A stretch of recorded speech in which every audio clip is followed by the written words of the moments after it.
Hi everybody, this is my first vlog for Informatics 645 at Mercer University, and in this vlog I'll be discussing the risk management process and how it can relate to a real-time healthcare information system. The healthcare information system that I chose was clinical business intelligence, and the most common one that we've discussed or that we know about is clinical decision support. However, I'm going to go into a little more detail about a different software. This software is used by clinical managers and it helps provide up-to-date information about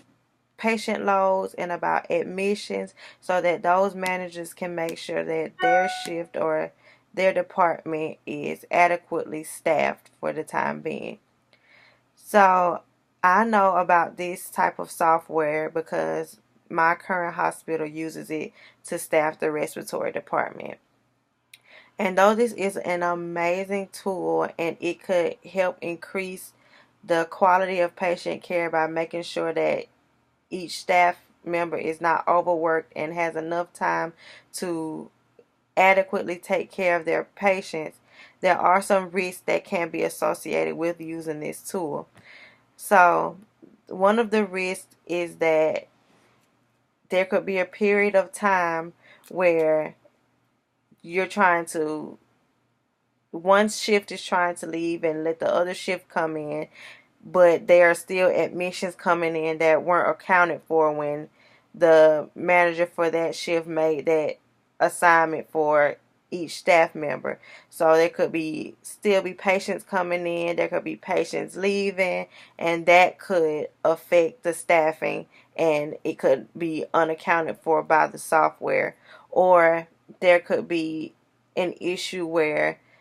a patient, it takes more time in a patient room than anticipated because the tool only does like an estimate of the amount of time it should take to do certain treatments, but it could take longer to do a treatment in one patient room than it does in another patient's room, and that isn't accounted for by the tool also. Another issue that could be a risk for this tool would be system downtime, whether it's planned or unplanned, because it's technology and there are going to be times where the system is down. So you just have to, there could be a time where it's down at the very point that you need it to do the staffing. So that could be an issue and cause you to be either understaffed or overstaffed. So, to alleviate some of these risks, you could have extra staff on standby, have them on call, maybe from a period of 7 to 9 or a period of 2 hours, and let it be first come, first serve, and whoever signs up first gets that on call slot, and they'll just be there in case the tool or the software missed something and you need more staff than originally thought.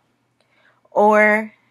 you could also, for the system downtime, have somebody on staff who knows the ins and out of the system and can be the system if the system is down. They can go in and do everything by hand. They can talk to admissions, see how many admissions we're getting in, see what the patient load is, and make sure that the assignments are adequate and we have enough staff for that particular shift. Even with those remedies to those risks, there still could be some fallout with those solutions, because you could